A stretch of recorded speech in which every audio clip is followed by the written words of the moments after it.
Imagine waking up tomorrow and realizing the whole way customers find your business is just gone, like structurally rewired overnight. Yeah, that is the literal nightmare scenario right there. Exactly. And whether you run a boutique hotel in Ras Al Khaimah or, an e-commerce site out of Dubai, maybe a financial consultancy in Abu Dhabi, the digital foundation you've built your revenue on is suddenly playing by completely new rules. It really is a paradigm shift. Mhm. Like, we are not talking about some minor algorithm tweak here. Right.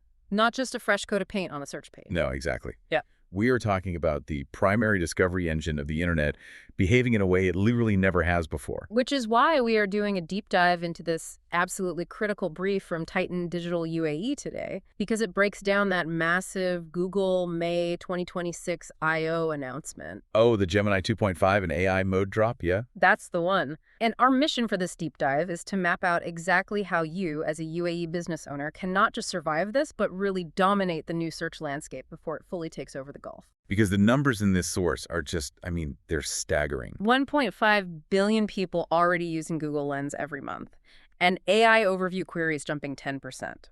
Okay, so let's unpack this. What exactly is this update doing differently under the hood?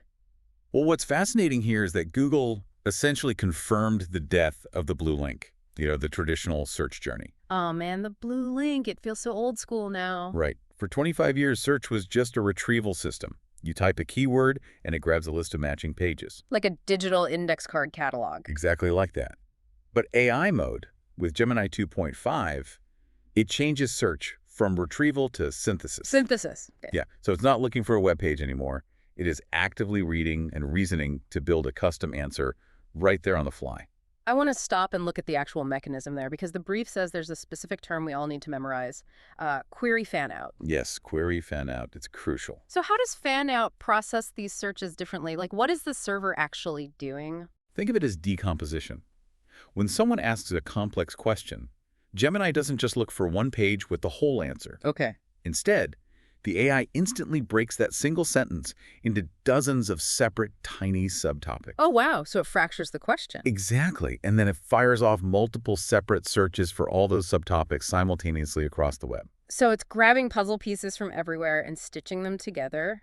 Let me try to visualize this. It's like, instead of asking a single librarian for one massive book on UAE business regulations, Right. you're suddenly deploying 100 specialized researchers. Right. And sending them out to instantly pull every specific fact and data point from 100 different books. And ripping those pages out to hand you a custom report right then and there? Yes, that is a very apt way to look at it. That is intense. It is. And it leads to a brutal reality for businesses.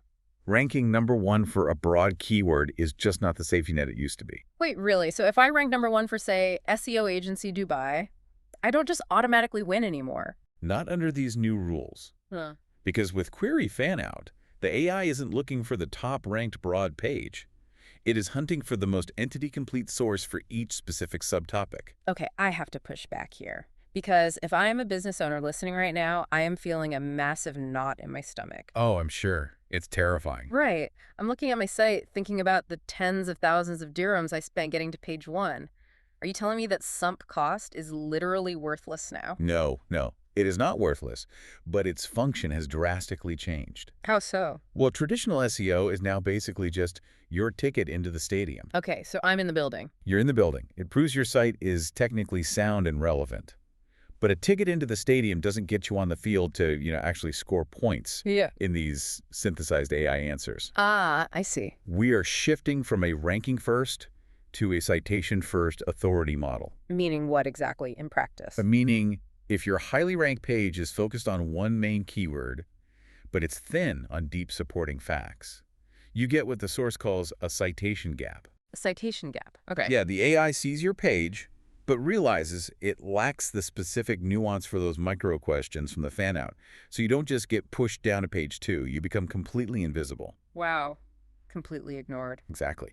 The AI cites a competitor who maybe has worse SEO, but actually bothered to clearly answer the specific sub-questions. Here's where it gets really interesting, though. The source introduces this concept called deep search. Oh, yes. Deep search is a whole other level. Right, because if standard query fanout is 100 researchers, deep search sounds like something that would melt a server. It honestly does.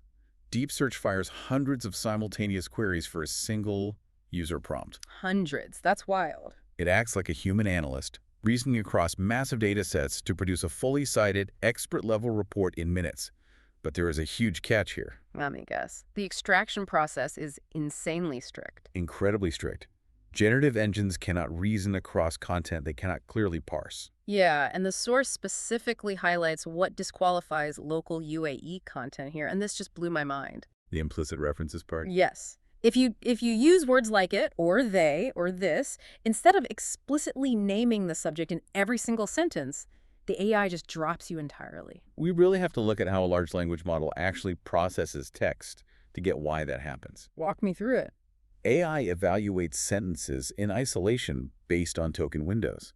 So if it pulls a chunk from your site that says they offer the best tax rates in the area... The AI has no clue who they is. Exactly. Or what area means. It didn't read the preceding paragraphs where you said you were a firm in Dubai. So it just throws it out because it can't verify it. Yep, it lacks context, so it discards the whole sentence. Which means if you fail to actually name local entities, you are dead in the water.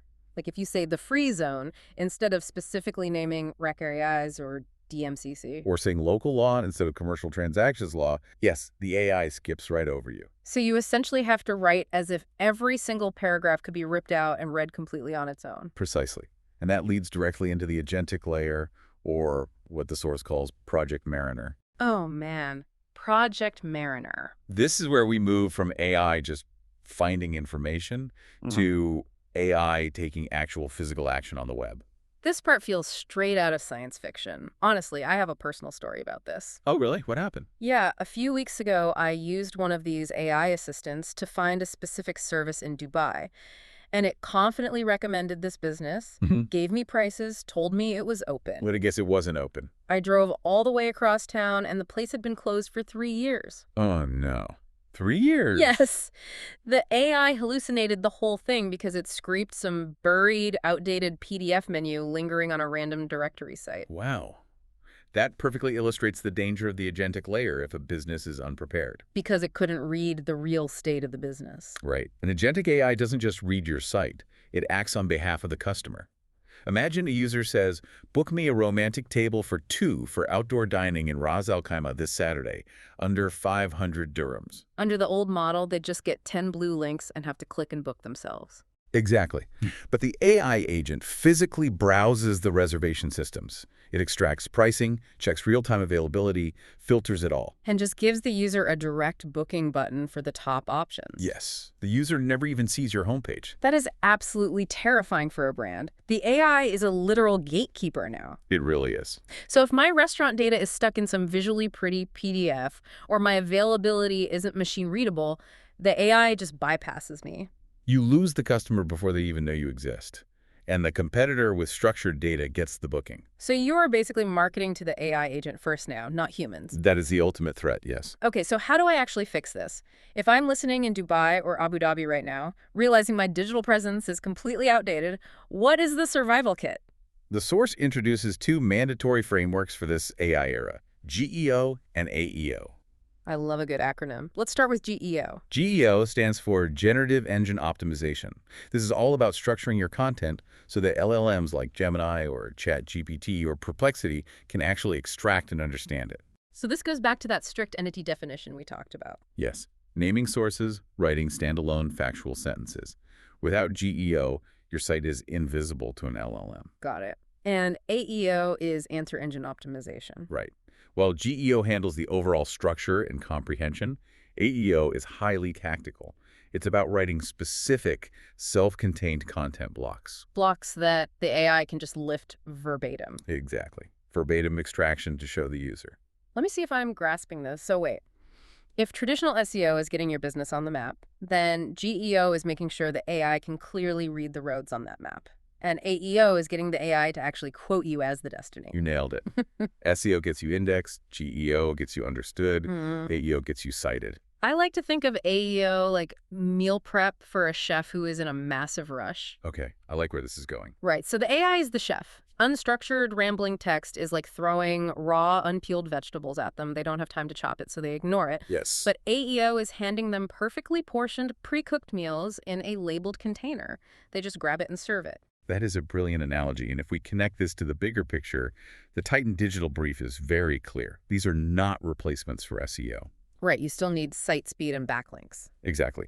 GEO and AEO are mandatory layers that sit right on top of that existing SEO foundation. I want to move out of the theory now and get highly practical with this. Let's go. The source has a 5-step action plan to get a UAE business AI ready. But if I'm looking at my site today, where is ground zero? Where do I physically start? Ground zero is step one. Auditing your site for AI citation readiness. Which means fixing those implicit references we mentioned. Right.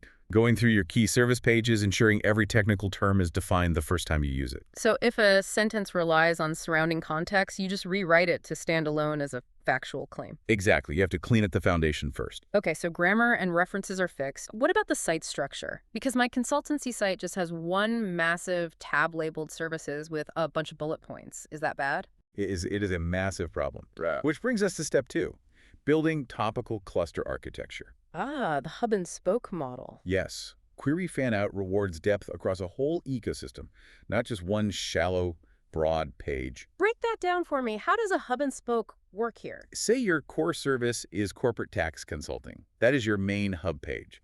But you can't stop there. I need branches off of it. Deeply detailed branches. Pages answering every subtopic. Corporate tax penalties, free zone exemptions, registration deadlines for specific emirates. So when the AI's fan-out queries hit, they find my expertise everywhere at once. Precisely, rather than hitting one shallow page and bouncing. That makes a ton of sense. Okay, step 3 talks about adding AEO-compliant FAQ blocks. But the brief is really strict. It says 40 to 80 words long. Why that specific length? It comes down to token limits. LLMs process text in chunks, and they have a specific context window for exact quotes. So if my answer is a 300-word essay, It exceeds that rapid extraction window. The AI might truncate it, lose context, or just decide it's too risky and skip you entirely. so 40 to 80 words is the sweet spot. Yes, it's enough for a complete thought that fits perfectly into the extraction window. The brief also mentions these FAQs absolutely must be marked with FAQ page schema. Now, I'm a business owner, not a coder. What is schema in plain English? Think of schema as a secret digital barcode on your website's backend. A barcode. Okay. Humans just see questions and answers, but AI crawlers see visual noise like fonts and formatting. Schema strips that away. It's a code tag screaming, this is a direct question and a direct answer. Got it. Without the barcode, the AI has to guess, and AI hates guessing, Exactly. And step 4 flows right into this, implementing zero-click answer blocks. which are 40 to 60-word paragraphs right at the top of the page. Very similar to FAQs, but positioned for maximum visibility.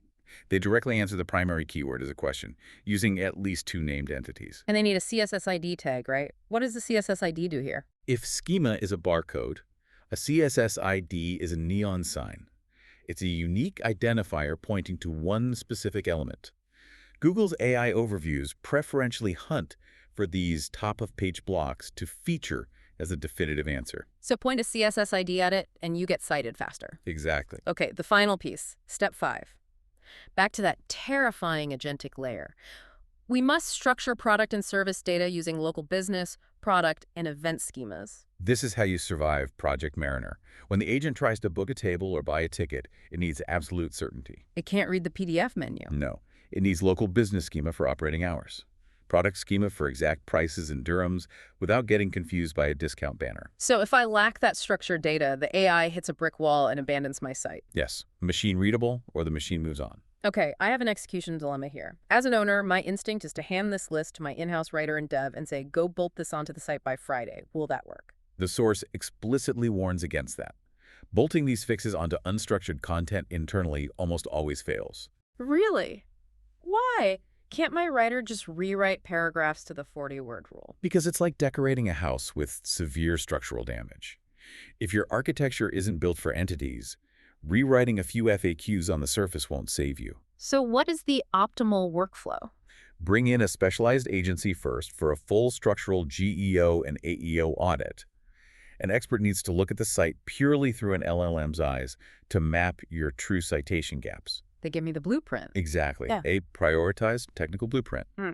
Then your internal team can systematically execute against that list. It has to be built in from the ground up, not slapped on. You don't paint the walls if the foundation is sinking. Makes sense. Exactly. Well, to wrap this all up, the core message here is that Google AI mode is not a distant future. It's a present reality rolling out globally right now. It is happening as we speak. This shift from ranking first to citation first is here, and UAE businesses that adapt their GEO and AEO today will capture the market tomorrow. This raises an important question, though, something to really think about. What's that? We're looking at a landscape where agentic AI handles comparison shopping, filtering, booking, all on our behalf. Right.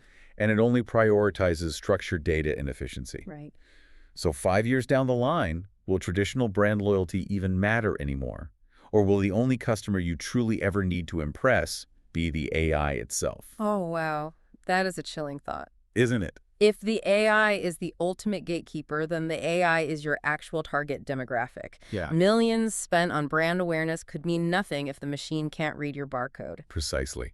Well, thank you for joining us on this deep dive. Tomorrow morning, when you open your laptop, I really challenge you to look at your site, not as a human, but through the eyes of an AI agent. Ask yourself if it can actually understand you, because if it can't, you might find your customers really have vanished overnight. Catch you next time.